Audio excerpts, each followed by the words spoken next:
सभी का नमस्कार, सत श्री अकाल, जय हिंद, जय श्री राम, हर हर महादेव, सलाम। स्वागत है एक बार फिर से आप सभी का रेलवे टेक्स्ट बुक पर। मेरा नाम है गगन। भैया कैसे हफ्ता निकला है यार ये। मतलब मैं अभी वही याद कर रहा था, आप सभी से मैं बात कर रहा था। अभी देखो 1 तारीख आ गई है, नया महीना, नया हफ्ता, पहली तारीख। और देखो शुक्रवार आ भी गया, कल सैटरडे है, कल परसों संडे है। मेरे को ना घर वालों की एक चीज हमेशा याद रहती है वाली, जब मैं स्कूल में हुआ करते थे ना, तब हमारी ना सर्दियों की छुट्टियां पड़ती थी दिसंबर और जनवरी के महीने में। आधा दिसंबर आधा जनवरी ऐसे कुछ। तो घर वाले बोलते थे कि भैया फाइनल पेपर की तैयारी अभी कर लो छुट्टियों में। मार्च में होते थे फाइनल पेपर हमारे। कहते थे क्योंकि जनवरी का महीना है, फरवरी तो फुर हो जाएगा। और वो भी ऐसे जाता था, फुर निकल जाता था। वही मैं देखता हूं कि थोड़े से अगर आप बिजी हो जिंदगी में, आप अपने काम में लगे हुए हो, दिन कैसे निकलेंगे समझ नहीं लगेगा। अब जैसे आप लोग तैयारी कर रहे हो, अभी आपको क्या लगता है कि अभी बहुत टाइम है। हमारा सबसे बड़ा गलती, सबसे बड़ा ब्लंडर हमारा क्या है कि बहुत टाइम है। कब ये टाइम निकल जाएगा, कब आपका एडमिट कार्ड आ जाएगा, आपका पेपर हो जाएगा, पेपर के बाद आपका रिजल्ट आ जाएगा, आपका नहीं होगा, अगला पेपर आ जाएगा, कब 2 से 3 साल निकल जाएंगे पता भी नहीं चलेगा। तो मैं भैया आप सभी से एक चीज बोलना चाहूंगा कि भैया जो भी कर रहे हो डट के करो, लग के करो। ऐसे मत करो कि क्या हो रहा है, चल रहा है, तैयारी है थोड़ी सी। ये थोड़ी पूछा भूख है कि नहीं। क्या भूख, भूख पूछता है ना, मतलब भूख लग रही है, थोड़ी सी है। तैयारी या तो होती है या तो नहीं होती, क्योंकि सिलेक्शन या तो होती है नहीं होती। सिलेक्शन ऐसी नहीं होती, बीच की सिलेक्शन नहीं होती ना कि एक एक हाथ सिलेक्टेड है, एक हाथ नॉन सिलेक्टेड है।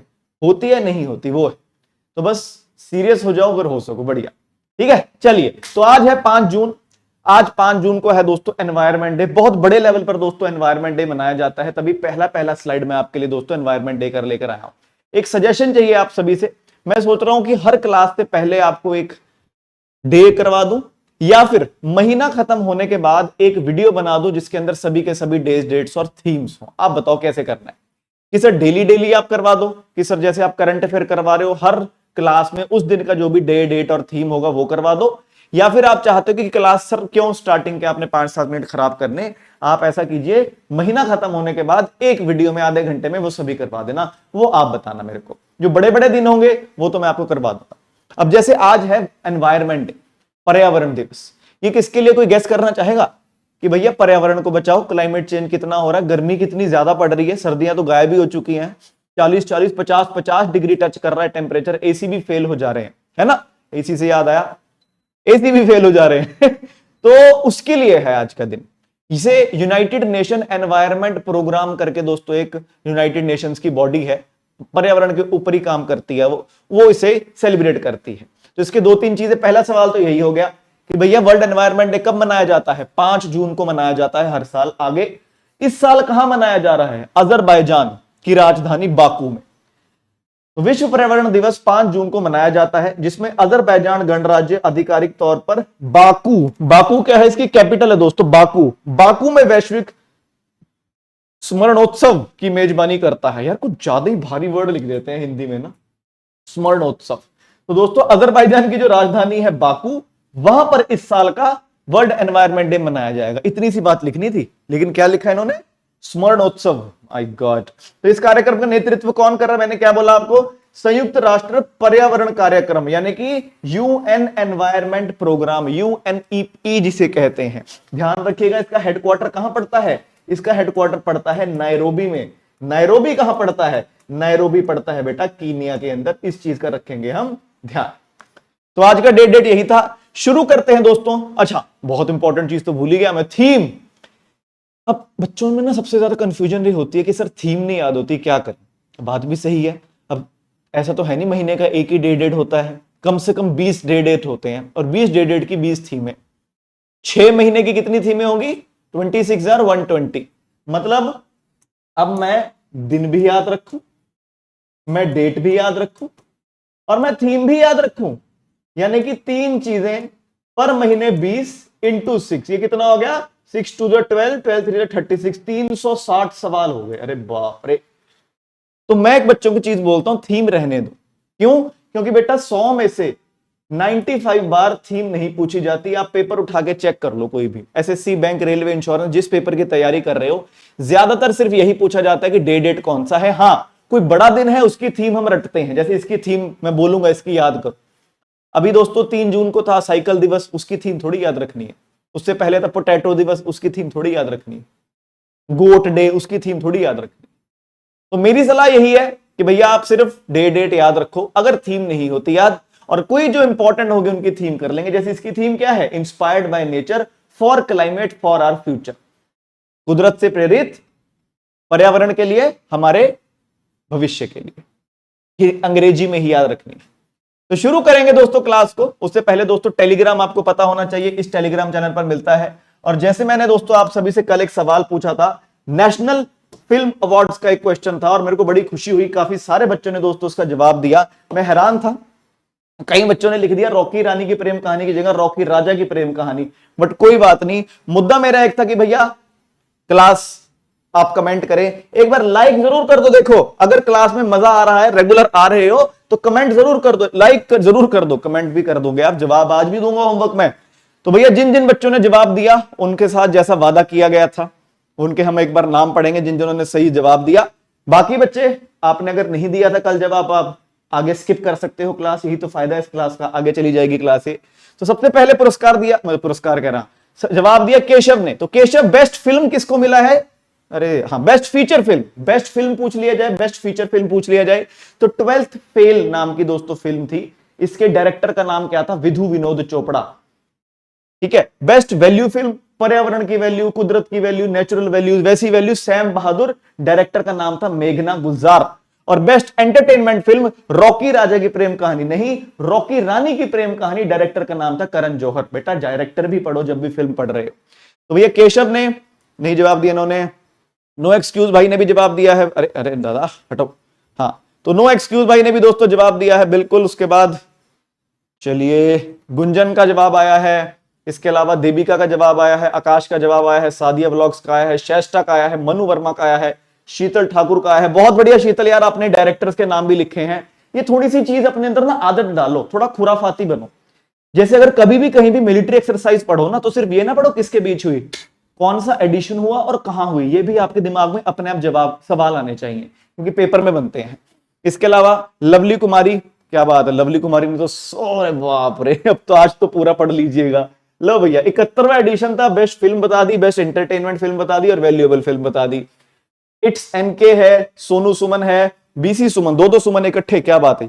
इस लड़की ने भी, जो भी है लड़का, रितेश बहुत बढ़िया यार, आपने डायरेक्टर्स के नाम बताए हैं।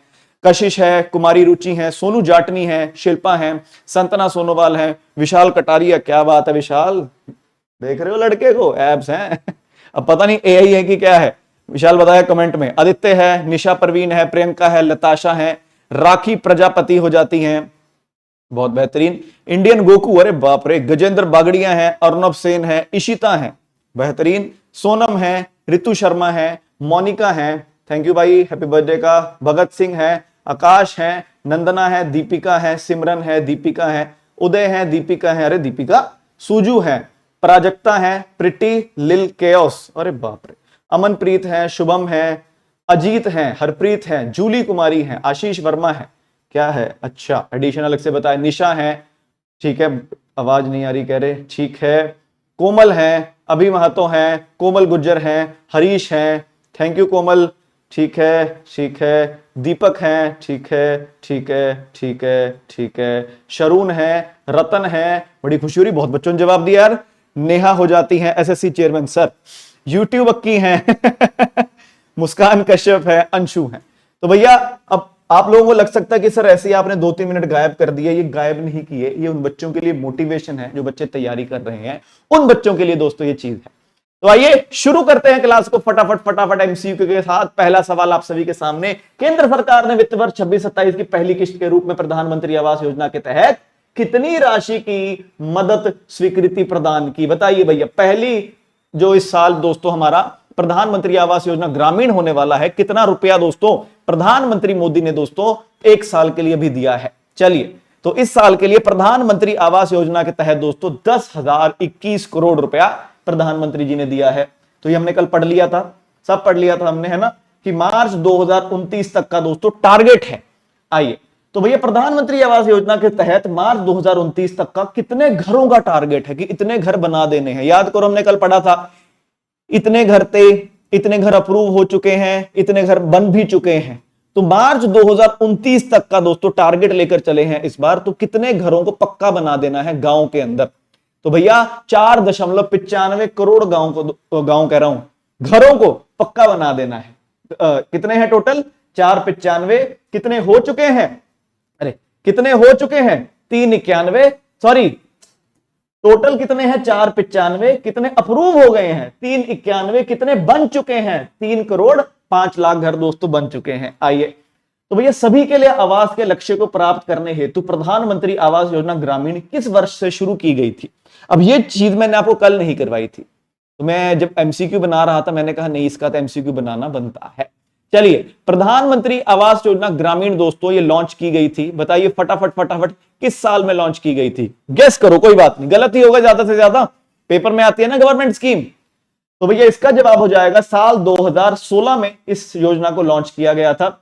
इस योजना ने सभी के लिए आवास के लक्ष्य को प्राप्त करने के लिए पूर्ववर्ती इंदिरा आवास योजना का पुनर्गठन किया। तो जब कांग्रेस सरकार थी उन्होंने नाम रखा था इसका इंदिरा आवास योजना, ये सरकार आई नाम बदल दिया और 2016 में फिर से लॉन्च किया।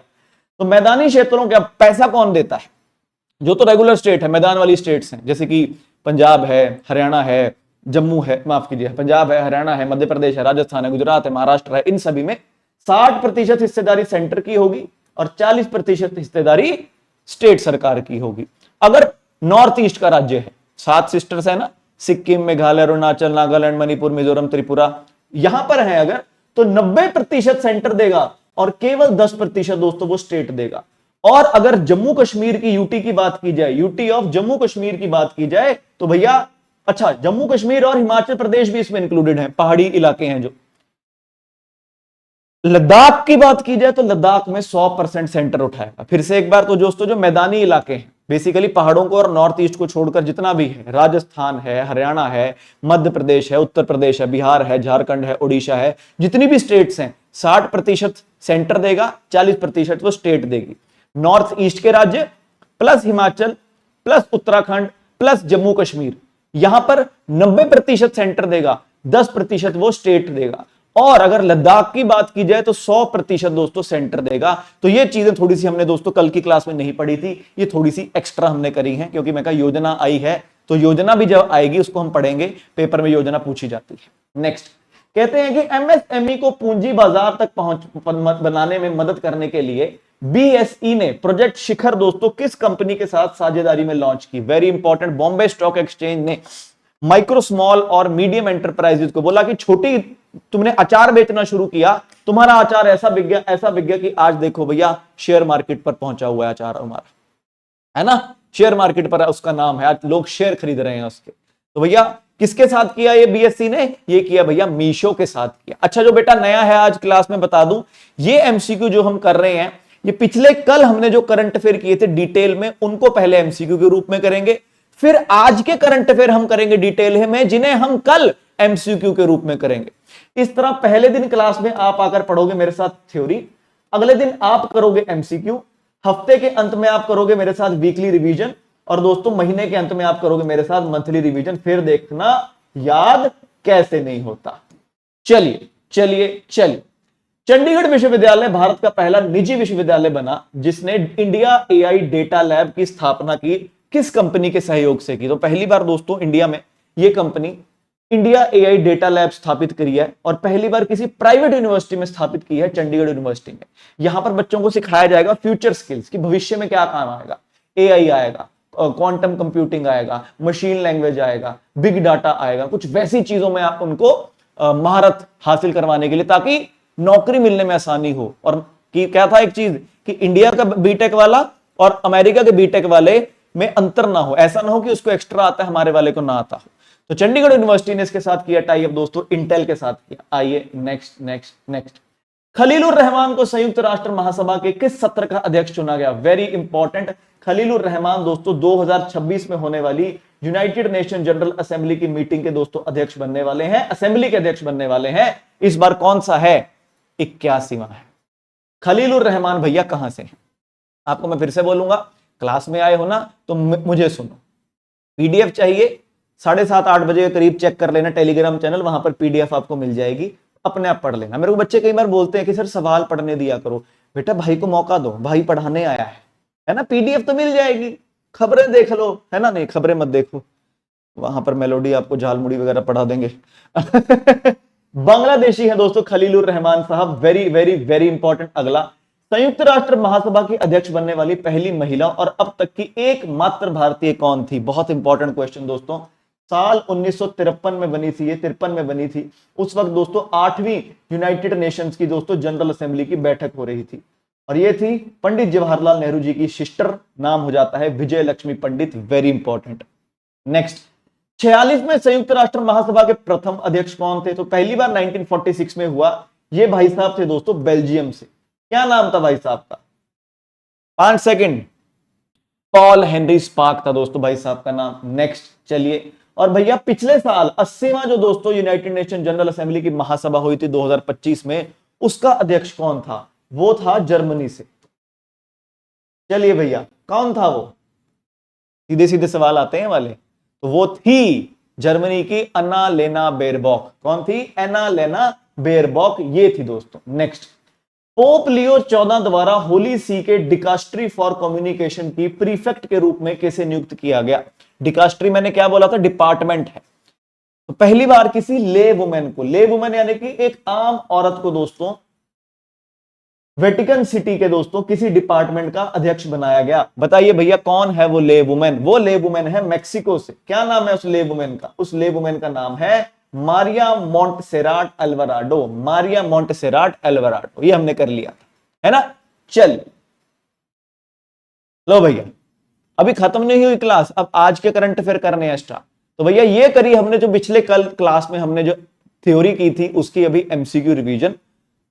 अब हम शुरू करेंगे आज का करंट अफेयर डिटेल में, जिसकी हम कल करेंगे पहले एमसीक्यू रिवीजन, ताकि याद हो। क्योंकि करंट अफेयर एक ऐसी चीज है बेटा कि जितनी बार पढ़ोगे ना उतना फायदा।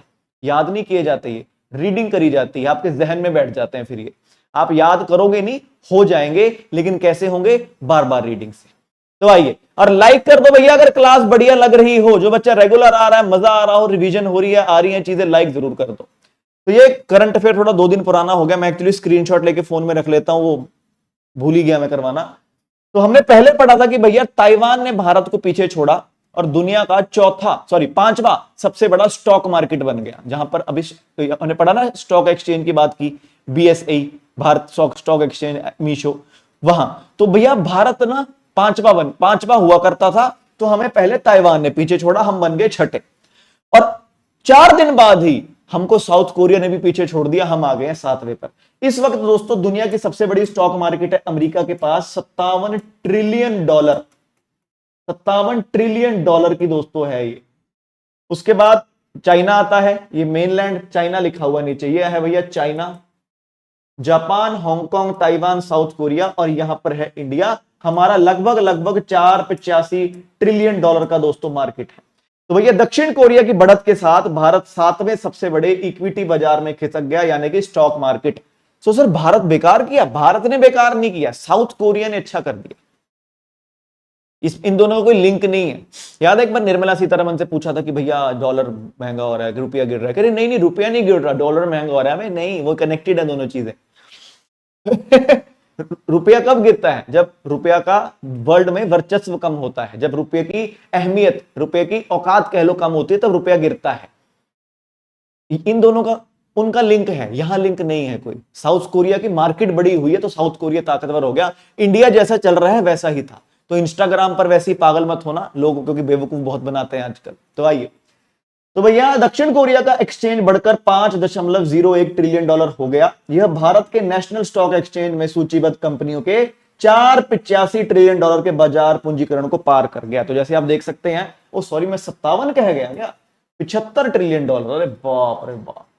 तो भैया 75 ट्रिलियन डॉलर है दोस्तों अमेरिका का। इसमें काट देता हूं मैं इसको, 75 अमेरिका। दूसरे पर चाइना है, तीसरे पर जापान, चौथे पर हांगकांग, 5वें पर ताइवान, छठे पर साउथ कोरिया और 7वें पर दोस्तों है भारत। तो ये बदलता रहता है, ये डेली बेसिस पर बदलता है। अब देखिए, जब मैंने खबर बनाई थी तब 485 था, जब मैंने फोटो ली तब 492 था। तो ये बदलता रहता है, ऊपर नीचे काम चलता रहता है। तो बेसिकली 480 से लेकर 490 के बीच में हमारा स्टॉक एक्सचेंज रहता है। बेसिकली हम आ गए हैं छठे नंबर पर। अब अमेरिका का चौड़ देखो कितनी, हम इनको अगर टोटल भी कर देना सबका, अप्रोक्सीमेशन लगाए, 5 और 5 10, 10 और 17 27, 27 और 5 22, 22 और 8 30 और 7 37, 40 कर लेते हैं। इन सब का मोटा मोटा 2 3 4 5 6 का मोटा मोटा भी टोटल कर लूं तो 40 ट्रिलियन डॉलर होता है। अमेरिका से कितना कम, 75 ट्रिलियन डॉलर पर बैठा है अमेरिका। आई अमेरिका ने भैया सबसे ज्यादा एलपीजी बेचा हमको मई 2026 में। फिर कहते हैं हम सुनते नहीं, हम अपनी करते हैं, सुनना पड़ता है। क्या करें भैया, अमेरिका है मोस्ट पावरफुल कंट्री दुनिया की। इसी की वजह से ईरान का हालत ऐसा है, ईरान के साथ कोई बातचीत नहीं करता। वो तो रशिया थोड़ा ताकतवर है, नहीं तो रशिया के ऊपर भी तो सैंक्शन लगाए हुए इसने। तो भैया संयुक्त राज्य अमेरिका मई 2026 के लिए भारत का सबसे बड़ा एलपीजी आपूर्तिकर्ता बना, यानी कि भारत का जो एलपीजी का ठेका है वो अमेरिका ने पूरा किया। तो मई 26 में संयुक्त राज्य अमेरिका ने भारत के 55% से अधिक एलपीजी आयात की आपूर्ति की। यानी कि हमने अगर पिछले महीने में 100 एलपीजी मंगाया है, 100 में से 55 से ज्यादा एलपीजी दोस्तों हमें अमेरिका से आया है।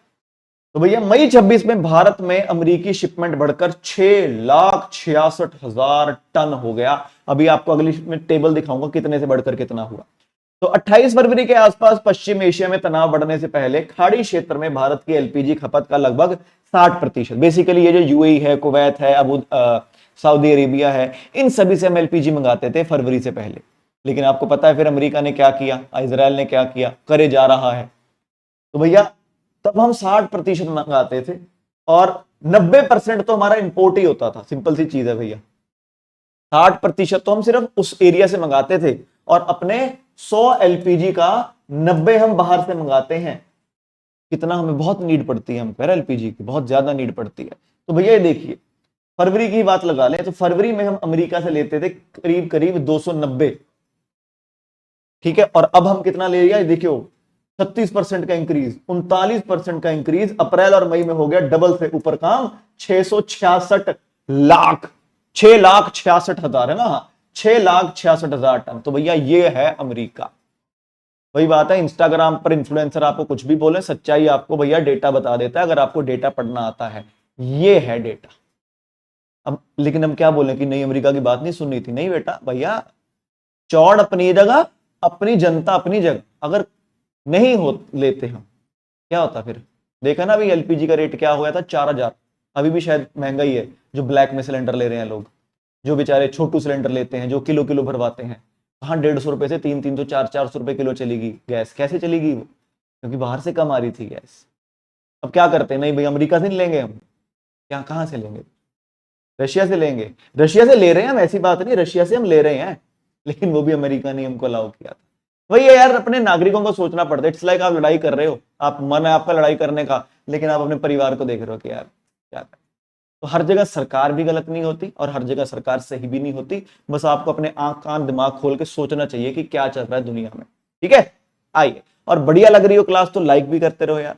तो भैया Indian oil corporation, Hindustan petroleum corporation और भारत पेट्रोलियम, तीन हमारी जो कंपनियां हैं, इंडियन ऑयल, हिंदुस्तान पेट्रोलियम और भारत पेट्रोलियम, इन तीनों ने दोस्तों अमेरिकी खाड़ी तट से लगभग 2.2 मिलियन टन प्रति वर्ष एलपीजी आयात करने के लिए 1 साल के अनुबंध पर हस्ताक्षर किए थे। पिछले साल हमने नवंबर 25 में साइन कर लिया था इनसे कि मंगा तो रहे हैं हम, इनसे भी मंगा लेंगे थोड़ा, कोई बात नहीं।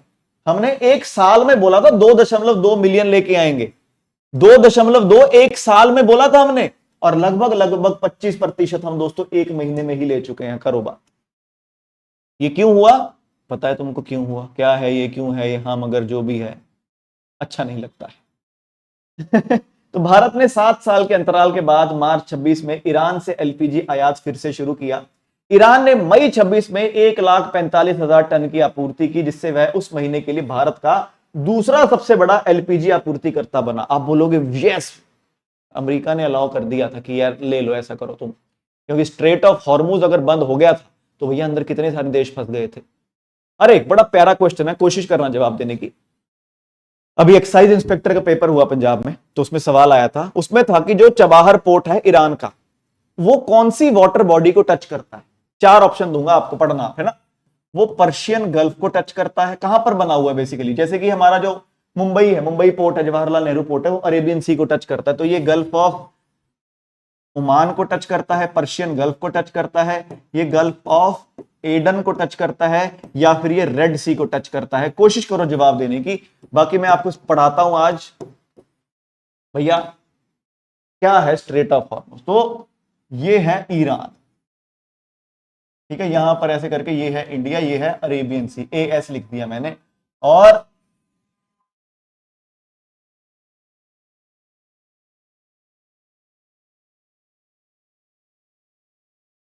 ये जो है छोटा सा आप देख रहे हो, ये क्या है? ये है स्ट्रेट ऑफ हॉर्मुज। ये है भैया स्ट्रेट ऑफ हॉर्मुज। ये क्या है? ये वाला यहां पानी है दोस्तों, ये पानी है, ये है पर्शियन गल्फ, ये है पर्शियन गल्फ। ये क्या है? ये है भैया, यहां पर इस एरिया को कहा जाता है गल्फ ऑफ ओमान। ओमान क्यों? क्योंकि यहां जो देश है वो है ओमान। ये क्या है? इसे कहा जाता है बब अल मंडब। क्योंकि अब भैया हर पेपर में पूछा जा रहा है ये वाली चीजें, क्योंकि भैया पिछले 3-4 महीने में चला क्या है? यही तो चला है। ये भी पानी है, इसको क्या कहा जाता है? इसे कहा जाता है रेड सी। ये भी पानी है, इसको क्या कहा जाता है? इसको कहा जाता है मेडिटरेनियन सी। मेडिटरेनियन सी, इसे कहा जाता है मेडिटरेनियन सी। और इस एरिया को कहा जाता है, इसे कहा जाता है, यहां पर पानी की बॉडी है जिसे कहा जाता है गल्फ ऑफ एडन। तो पेपर में सवाल आया था कि भैया चबाहर पोर्ट कहां पर है, तो जवाब हो जाएगा गल्फ ऑफ ओमान से पानी टच करता है, यहां पर कहीं है दोस्तों चबाहर। अब पेपर पॉइंट ऑफ व्यू से चीजें आप सभी के सामने हैं। स्ट्रेट ऑफ हॉर्मुज किस किस को ज्वाइन करता है? हॉर्मुज करता है पर्शियन गल्फ को गल्फ ऑफ ओमान के साथ। राइटिंग पे मत जाना, समझो, लिख तो अपने आप भी लोगे ना, मैं थोड़ी लिखूंगा तुम्हारी कॉपी में आके। Straight of Hormuz Persian gulf को गल्फ ऑफ ओमान से जोड़ता है, और बब अल मंडब रेड सी को गल्फ ऑफ एडन से जोड़ता है। क्या कोई मुझे बता सकता है कि रेड सी को मेडिटेरेनियन सी से क्या जोड़ता है? कोशिश करो, सोचो दिमाग में। सुएज कैनाल, यहां पर है भैया सुएज कैनाल। ये आपके सामने बहुत सारे इस वक्त सवाल लिखे हुए हैं, इसका चाहो तो स्क्रीनशॉट ले लो। बहुत सारे क्वेश्चंस दोस्तों आपके पेपर पॉइंट ऑफ व्यू से यहां पर बनने वाले हैं, ठीक है भैया। अब जैसे हमने पढ़ा था, अब जैसे इंडिया और श्रीलंका के बीच भी एक स्ट्रेट है जिसे कहा, जैसे इंडिया है, ये श्रीलंका है, यहां पर भी एक स्ट्रेट है, इसे कहा जाता है पाक स्ट्रेट। पाक स्ट्रेट किस किस को ज्वाइन करता है? लोग बोल देते हैं इंडिया और श्रीलंका। स्ट्रेट दो पानी की बॉडीज को ज्वाइन करता है, जमीन को नहीं करता। तो भैया ये करता है ज्वाइन किस किस को? ये करता है पाक बे को, पाक बे को गल्फ ऑफ मन्नार के साथ। किसे? पाक बे को गल्फ ऑफ मन्नार के साथ ज्वाइन करता है। पाक स्ट्रेट जो है दोस्तों ये वाला, ध्यान रखिए। आज तो इंटरेस्टिंग होगी क्लास की नहीं? इसी बात पर एक लाइक बनता है, एक नहीं सर बहुत सारे लाइक बनते हैं। चले आगे, चलो स्क्रीनशॉट ले लोगे तुम, रिकॉर्डेड है क्लास। आओ चलिए, फसाई FSSAI वैसे तो काम करते नहीं है ये, लेकिन फिर भी अब कह रहे हैं वीगन प्रोडक्ट्स के लिए लोगो निकाला है नया, जो बोला कि 1 जुलाई 2027 से हर प्रोडक्ट के ऊपर होना चाहिए। सर वीगन प्रोडक्ट मतलब? एक होता है वेजिटेरियन, शुद्ध शाकाहारी, है ना। शाकाहारी में क्या आ जाता है? शाकाहारी में दूध आ जाएगा, पनीर आ जाएगा, सब्जियां आ जाएंगी, फल आ जाएंगे, दाल आ जाएगी, चावल आ जाएगा, ठीक है। एक होता है मांसाहारी, नॉन वेजिटेरियन, पता है आपको, मुर्गा, बकरा, फिश, प्रॉन, झींगा, क्रैब, जो भी आप खाना चाहें। कई लोग अंडे को भी जोड़ देते हैं। फिर एक तीसरा भी आ गया आजकल, एगिटेरियन, जो अंडे खाते हैं, नॉन वेज नहीं खाते। एक आया वीगन। वीगन मतलब जो जानवर से बनने वाली चीजों को भी नहीं खाते। पर मतलब दूध जानवर से आता है वो भी नहीं पिएंगे, दूध से पनीर बनता है वो भी नहीं खाएंगे, मक्खन आता है वो भी नहीं खाएंगे, चीज वो भी नहीं खाएंगे। मतलब वैसे शाकाहारी, और लेकिन जानवर से आने वाली चीजों को भी नहीं खाएंगे, ये वो होते हैं दोस्तों वीगन। तो जो वीगन प्रोडक्ट बनाने वाली कंपनियां हैं उन्हें 1 जुलाई 27 तक का दोस्तों टाइम दिया है कि जो तुम्हारे पास दोस्तों सामान पड़ा हुआ है, तुम्हारे पास जो पुराना तुम्हारे पास प्रोडक्ट पड़े हुए हैं, उन प्रोडक्टों के ऊपर ये वाला लोगो आपका लगाना जरूरी है। तो आइए बात करते हैं। तो food safety standard authority of India ने दोस्तों अरे स्टैंडर्डाइज किया, ये वीगन लोगो होगा 1 जुलाई से।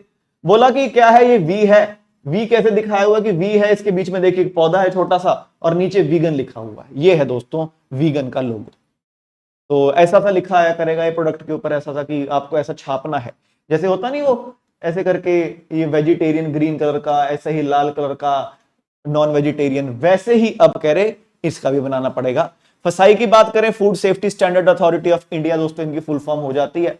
ये बना कब था? बहुत ही हाल फिलहाल में 2008 में, हेडक्वार्टर नई दिल्ली में। अध्यक्ष का नाम है पुण्य सलीला श्रीवास्तव, सीईओ नए बने हैं रजीत पुहानी। ये करंट अफेयर है। सीईओ कौन है फसाई का? रजीत पुहानी। नेक्स्ट चलिए, 29वीं नेशनल कॉन्फ्रेंस हुई है ई गवर्नेंस पर, वो भैया जयपुर में होने वाली है। तो दोस्तों इस साल राष्ट्रीय कॉन्फ्रेंस होने वाली है ई गवर्नेंस पर, कहां पर? जयपुर में। अब क्या होती है ये? अब सरकारें हैं, जो संस्थाएं हैं, इंस्टीट्यूट्स हैं, सरकार मतलब किसी राज्य सरकार होगी, कोई डिपार्टमेंट हो गया, कोई इंस्टीट्यूट हो गया सरकारी, उन्होंने गवर्नेंस यानी कि सरकार का कोई काम ऑनलाइन किया है और उनका वो ऑनलाइन पोर्टल बहुत ही ज्यादा बढ़िया रहा है, तो उनको ये अवार्ड देते हैं। अब हर चीज के लिए जैसे आपको जाने की जरूरत नहीं है, आधी चीजें आपकी फोन पर हो जाती है, वो पोर्टल किसने बनाया था उसे अवार्ड दे देंगे। तो 29वीं national conference on e governance हुई, यहां पर नेशनल ई गवर्नेंस पुरस्कार भी दिए जाएंगे। आओ, तो भैया थीम क्या है इसकी? विकसित भारत 2047, एआई से चलने वाली, डेटा से चलने वाली सुरक्षित सिक्योर डिजिटल गवर्नेंस। यहां पर क्या होगा? ये भैया साथ लेकर आएगा स्टेक होल्डर्स को, यानी कि कौन कौन? सरकारें हैं, इंस्टीट्यूट्स हैं, मिनिस्ट्रीज हैं, डिपार्टमेंट्स हैं। कैसे आपने डिजिटल चीजों का यूज करके, उभरती हुई टेक्नोलॉजीज का यूज करके, एआई वगैरह यूज करके सिटीजन्स के लिए, हम आम नागरिकों के लिए कुछ आसान बनाया। तो सर सारे याद करने हैं, ये तो फायदा है, जहां पर ज्यादा नाम हो गए याद ही नहीं करने होते। तो भैया नेशनल ई गवर्नेंस अवार्ड जैसे मैंने बोला आपको अनाउंस किए गए, कहां दिए जाएंगे? ये 29वीं राष्ट्रीय ई गवर्नेंस जो होने वाली है कॉन्फ्रेंस, जयपुर राजस्थान। तो भैया आओ, तो भैया ये पुरस्कार 7 श्रेणियों में डिजिटल गवर्नेंस में अनुकरणीय योगदान को मान्यता देते हैं कि भैया बहुत बढ़िया कंट्रीब्यूशन था तुम्हारा। ये पुरस्कार जयपुर राजस्थान में आयोजित होने वाले ई गवर्नेंस पर 29वें राष्ट्रीय सम्मेलन में दिए जाएंगे। बहुत बेहतरीन। ई गवर्नेंस के लिए राष्ट्रीय पुरस्कार भारत में डिजिटल सार्वजनिक सेवाएं और प्रशासनिक नवाचार के कार्यान्वयन के लिए प्रदान किए जाते हैं कि भैया आपने डिजिटल पब्लिक सर्विस दी हो, बार बार वही सेम आ रही है, एडमिनिस्ट्रेशन में कुछ नया कुछ किया हो। इनमें कौन कौन है भैया? मिनिस्ट्रीज हैं, स्टेट्स हैं, इंस्टीट्यूट्स हैं, वो सभी हैं। इनमें एक ट्रॉफी दी जाती है, एक सर्टिफिकेट दिए जाते हैं। अब 2 कैटेगरी में अवार्ड है, एक है गोल्ड, एक है सिल्वर। अगर गोल्ड जीते हो तो 10 लाख, सिल्वर जीते हो तो 5 लाख। तो सर किस किस को मिला है अवार्ड? 17 प्रोजेक्ट्स या फिर इनिशिएटिव हैं, उन्हें इस बार पुरस्कार दिया गया है 7 कैटेगरीज के अंदर। एग्जैक्ट याद रखना है, ये 17 अवार्ड 7 कैटेगरीज के अंदर, जिनमें 10 गोल्ड अवार्ड्स हैं, 6 सिल्वर अवार्ड है और एक जूरी अवार्ड है। जूरी क्या होता है कि भैया अच्छा दे दिया, इनको भी दे दिया, इनको भी दे दिया, इसको भी देना था यार, हम दे नहीं सके, वो जूरी वहां बैठे जो जजेस देते हैं। तो आओ एक बार मैं आपको दिखा दूं दोस्तों किस किस को पुरस्कार मिले हैं, और पता तो होना चाहिए, है ना? पेपर में नहीं आएगा, बहुत क्लियर बता दूं, क्योंकि जब ज्यादा चीजें आ जाती है तो पेपर में दोस्तों नहीं पूछता एग्जामिनर। तो ये है जी। तो अब देखिए, जैसे कि मिनिस्ट्री ऑफ एग्रीकल्चर का है कुछ एग्री स्टैक, फिर मिनिस्ट्री ऑफ कंज्यूमर अफेयर्स का है कुछ ई जागृति, प्रयागराज मेला अथॉरिटी का महाकुंभ 2025, इस बार कितना आसान कर दिया था दोस्तों महाकुंभ वाला सीन, है ना? फिर केरला वालों को कुछ मिला है, ministry of health and family welfare को कुछ मिला है, हाई कोर्ट केरल को कुछ मिला है, इंडियन आईसीएमआर रिसर्च को कुछ मिला है, इसरो को दिया गया है, फिर एमपी को दिया गया है, ई नगर पालिका, बैंक ऑफ बड़ौदा का कुछ दिया गया है। तो बेसिकली काफी सारे पुरस्कार हैं दोस्तों यहां पर। और एक हम मैं बोलता हूं याद कर लेंगे क्योंकि जूरी वाला है, एक है तो सर्वे ऑफ इंडिया है, इसे दिया गया है पुरस्कार। किसके लिए? ये देखिए क्या भैया कि real time precise positioning services through CORS network, basically एक तरह का जीपीएस। तो फिर से 7 कैटेगरी के अंदर 17 अवार्ड्स दिए गए हैं। फिर से 7 कैटेगरी के अंदर 17 अवार्ड्स दिए गए हैं। 10 गोल्ड हैं, 6 सिल्वर हैं, एक जूरी अवार्ड है। गोल्ड वालों को 10 लाख रुपए, सिल्वर वालों को 5 लाख रुपए। 29th नेशनल ई गवर्नेंस के जो सम्मेलन होने वाला है जयपुर राजस्थान में, वहां पर ये मिलने वाला है। अरे बोलो समझ में आया क्या? समझ में आया तो एक बार लाइक कर दो वीडियो को इसी बात पर। आइए भैया नेक्स्ट चलते हैं सवाल की ओर। आओ, यूएसए का पेंटागन, अच्छा पेंटागन का नाम बदल गया वैसे, तब उसको डिपार्टमेंट ऑफ युद्ध कहा जाता है, वॉर का डिपार्टमेंट करते रहते हैं ना, इनका रोज का काम है। तो अमेरिका का जो दोस्तों पेंटागन है यानी कि या फिर डिपार्टमेंट ऑफ वॉर, इन्होंने लॉन्च किया प्रोजेक्ट पैट्रियट पाइपलाइन। पैट्रियट क्या होता है? देशभक्त। तो बोला कि जो हमारे फौजी हैं, आर्मी, नेवी, मरीन, सील, जो भी हैं एयरफोर्स वाले, जब रिटायर हो जाते हैं उनके लिए अब क्या करें, बेचारे एक सर्विसमैन बन गए, तो उनके लिए काम क्या ढूंढने हैं, डिफेंस की क्षेत्र में ही, तो उसके लिए दोस्तों इन्होंने ये प्रोजेक्ट स्टार्ट किया है। तो भैया प्रोजेक्ट पैट्रियट पाइपलाइन संयुक्त राज्य अमेरिका के युद्ध विभाग की एक कार्यबल विकास पहल है, जिसकी घोषणा युद्ध सचिव पीट हेग्सेथ ने की है। इसे संयुक्त राज्य अमेरिका में रक्षा विनिर्माण और संबंधित औद्योगिक आवश्यकताओं का समर्थन करने के लिए डिजाइन किया है। जैसे लिखा है, to help military personnel spouses and civilians get job in defence industries, कि भैया जो डिफेंस वाले लोग हैं, उनके जो घर वाले हैं, उनकी जो घरवालियां हैं, उनके है ना, जो उन पे डिपेंडेंट है, उन सभी को कहा कि हम नौकरी देंगे डिफेंस इंडस्ट्रीज के अंदर। और भी इंडस्ट्री, सिर्फ डिफेंस ही नहीं, डिफेंस में क्या कुछ हो सकता है। बोला यह कार्यक्रम रक्षा औद्योगिक, अंग्रेजी में पढ़ते हैं, uses skill bridge to connect departing service members with civilian jobs. कुछ दोस्तों इनका प्लेटफॉर्म रहा होगा। इसमें एविएशन इंडस्ट्री हो, हेल्थ केयर हो, साइबर सिक्योरिटी हो, इंजीनियरिंग हो, मैन्युफैक्चरिंग हो, एविएशन की मेंटेनेंस हो, ये सभी चीजें इसमें इंक्लूडिंग है। सर ये याद करना है? नहीं रे, बस इतना याद रखना है। प्रोजेक्ट पैट्रियट पाइपलाइन किसने जारी की?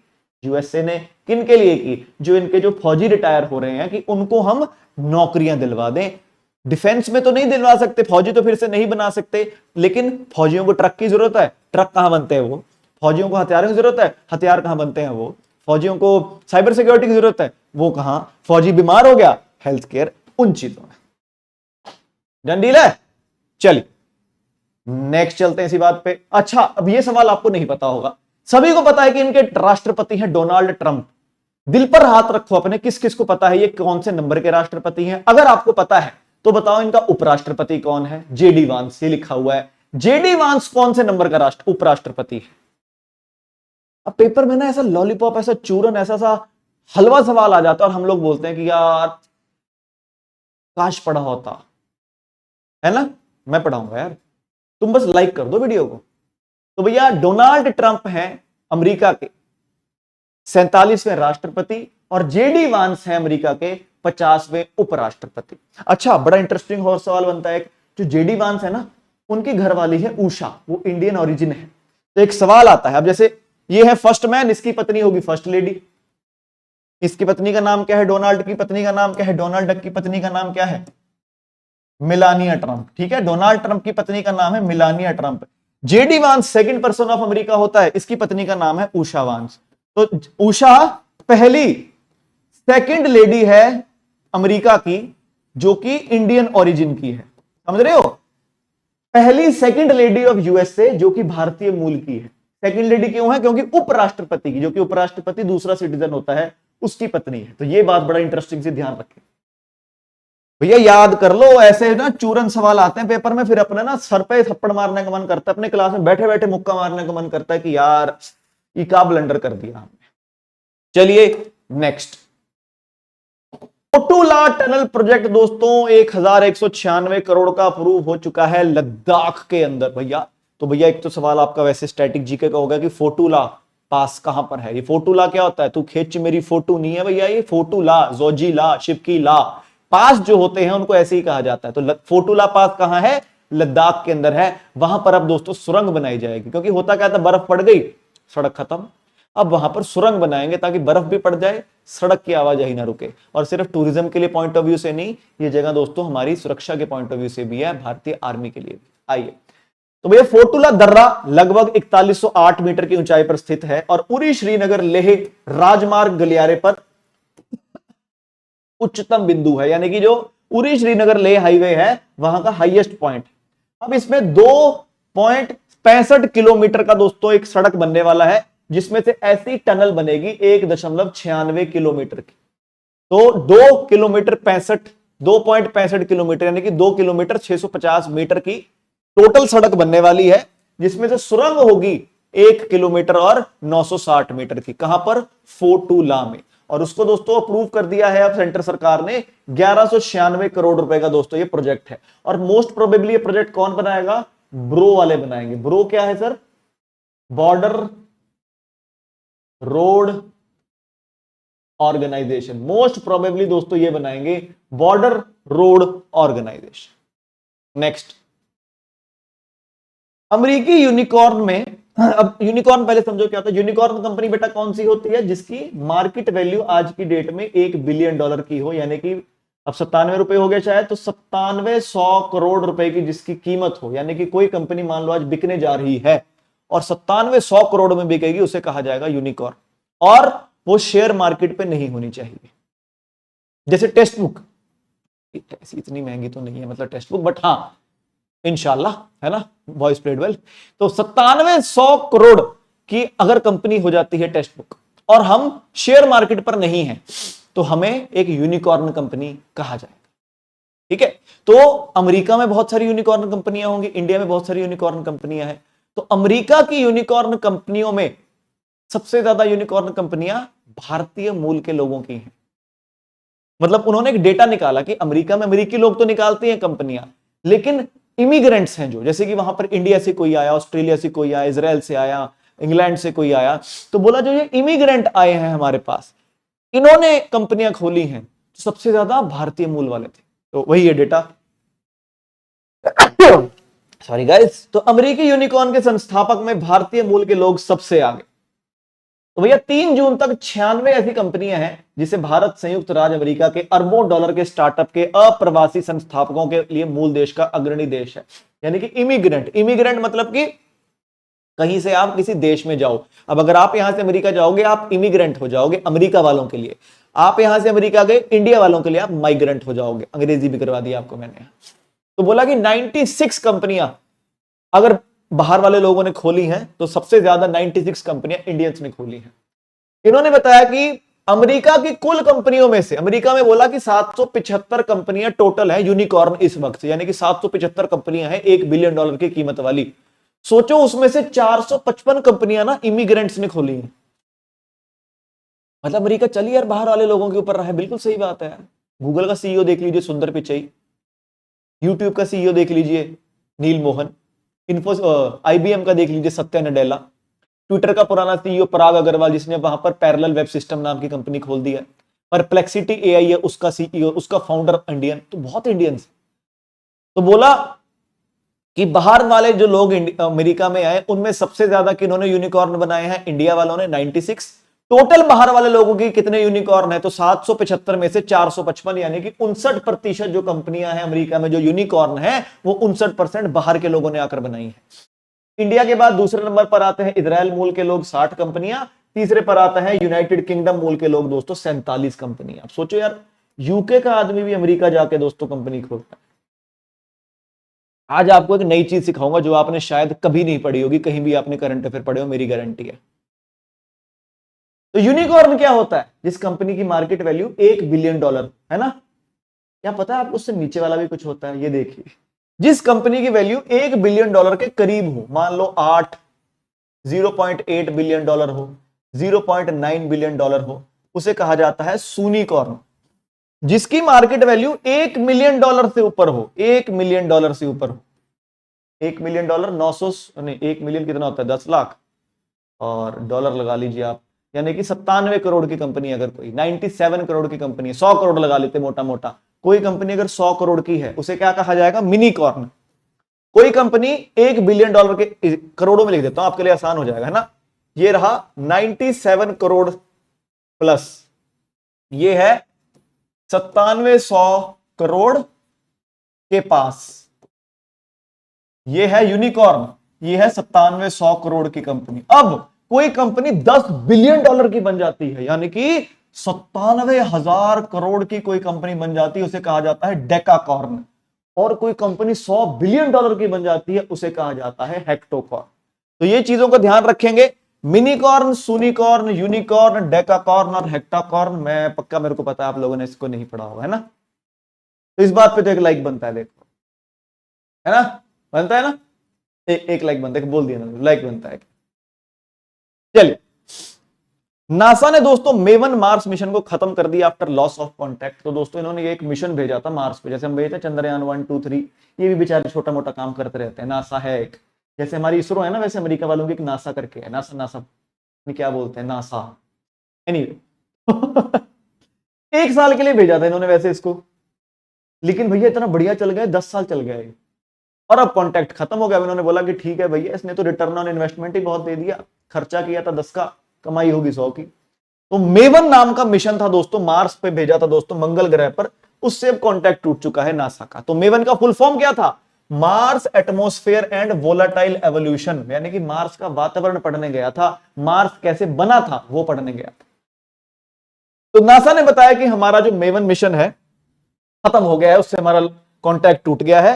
हमने 2013 में भेजा था और केवल 1 साल के लिए चलाया था इसे, और अब जाके दोस्तों उससे कॉन्टैक्ट खत्म हुआ। तो नासा का ऑर्बिटर था, ये भेजा था ताकि मार्स का जो ऊपरी सतह का एटमॉस्फेयर है उसे पढ़ सके, वहां का एटमॉस्फेयर का क्या सीन रहता है, कैसा रहता है। 1 साल का था, हो गया।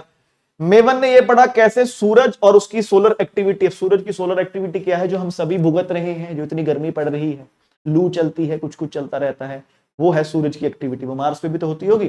तो कैसे सूरज की एक्टिविटी ने मार्स को, जो हम पहले समझते थे कि भैया मार्स एक गर्म और गीला प्लेनेट है, नहीं, मार्स एक सूखा और एक ठंडा प्लेनेट बन चुका है। तो ऐसी बातें दोस्तों बताई गई थी मार्स के मेवन मिशन में। अब समझ में आया? मैंने पूरा पढ़ा नहीं है, लेकिन मैंने इसमें कहा क्या है वो आपको बता दिया। जो पीडीएफ पगलू हो, 8 बजे के करीब आपको टेलीग्राम चैनल पर पीडीएफ मिल जाएगी, आराम से पढ़ लेना। अभी क्लास में आए तो भाई का मौका है ना।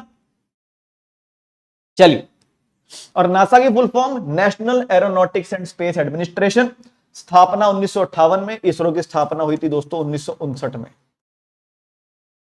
हेडक्वार्टर्ड इन वॉशिंगटन डीसी, और इसके होते एडमिनिस्ट्रेटर। करंट अफेयर्स है दोस्तों, 15वां एडमिनिस्ट्रेटर मिला है इन्हें, जैरेड आइजैक मैन। ध्यान रखेंगे, बहुत इंपॉर्टेंट है।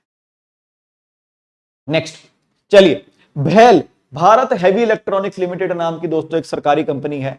नाइजीरिया रिफाइनरी है एक दोस्तों, नाइजीरिया में, अफ्रीका में एक शहर कंट्री है नाइजीरिया, उसकी एक रिफाइनरी है, उसका दोस्तों ठेका मिल गया। बहुत बढ़िया पैसा, 2-2.5 करोड़ का टेंडर निकला था, बढ़िया ठेका लिया।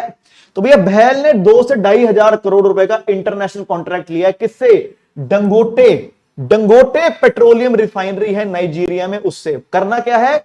8 गैस टरबाइन जनरेटर बना के दोस्तों भेजने हैं उनके लिए।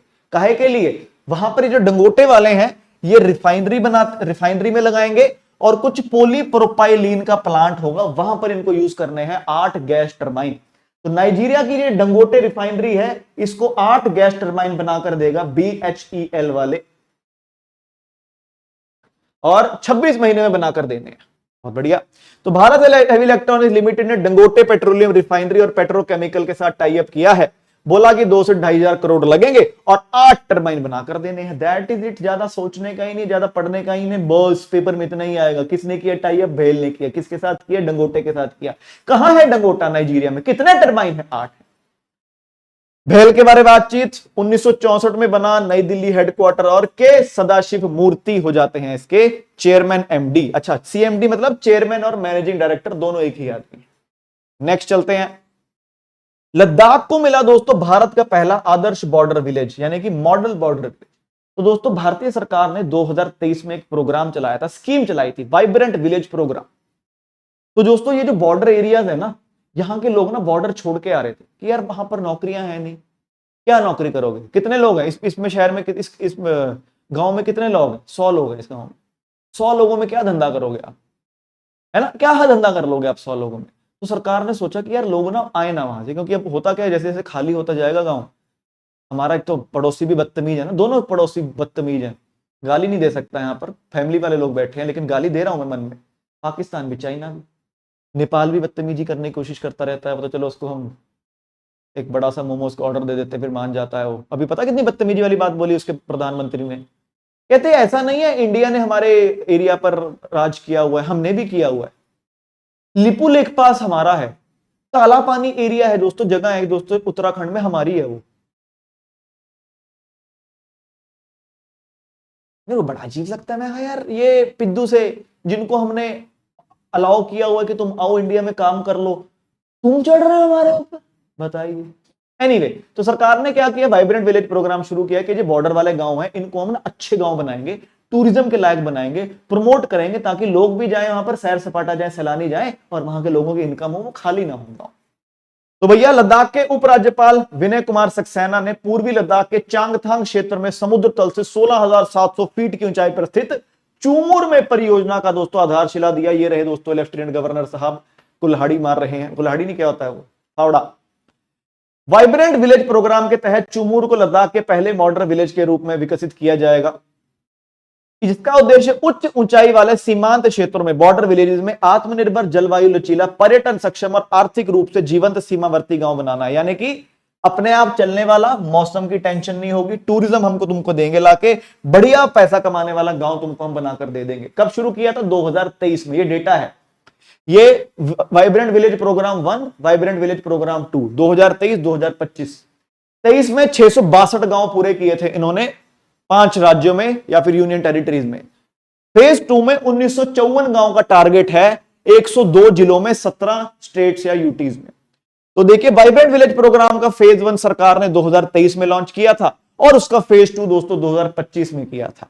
तो भैया सरकार ने वित्तीय वर्ष 2028-29 तक 6,839 करोड़ रुपए का पैसा रखा है, जब इन्होंने 2 अप्रैल 2025 को vibrant village programme number 2 launch किया। तो ये ध्यान रखेंगे, लद्दाख का पहला आया है Chumur vibrant village programme, phase 1 23, phase 2 25, target 28-29 का, कितना रुपया? 6,839 करोड़ रुपए। नेक्स्ट लियो भैया, ये थी आज की क्लास। पीडीएफ 8 बजे करीब चेक कर लेना, गगन सर रिलीवेंस में मिल जाएगी। अरे होमवर्क तो लेकर चले जाओ लाडलो।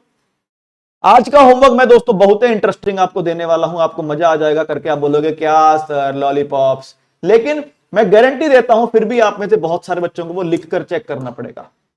होमवर्क देखना क्या है? प्रधानमंत्री कौन है हमारे? सर नरेंद्र मोदी हैं। कौन से नंबर के? ये नहीं पता होगा ना। राष्ट्रपति कौन है हमारे? सर द्रौपदी मुर्मू। कौन से नंबर की? उपराष्ट्रपति कौन है हमारे? सीपी राधाकृष्णन। कौन से नंबर के? पढ़ के आना है, ठीक है। और दूंगा अभी। कैग कौन है हमारे? संजय मूर्ति। कौन से नंबर के? टीजीए कौन है हमारी? टीसीए कल्याणी। कौन से नंबर के? मुझे पता है बहुत सारे बच्चे आप में से जवाब नहीं देंगे, क्योंकि ये शायद आप फिर भी दे लें, इसे आपको पढ़ना पड़ेगा। कंप्ट्रोलर एंड ऑडिटर जनरल हैं इंडिया के दोस्तों, संजय मूर्ति उनका नाम है। संजय मूर्ति दोस्तों उनका नाम है। टीजीए है दोस्तों इंडिया की टीसीए कल्याणी। टीसीए कल्याणी। आपको बस बताना है नंबर क्या है, क्योंकि पेपर में ना मेरे से लिखवा के ले लो, ऐसा सवाल आता है और बच्चा बोलता है कि हाँ मेरी किस्मत ही खराब है। किस्मत खराब नहीं है, पढ़े नहीं थे तुम। क्लास कैसी लगे कमेंट सेक्शन में जरूर बताना, और पढ़ते रहो, तगड़े रहो। All the best. जय हिंद, जय भारत। Bye bye guys.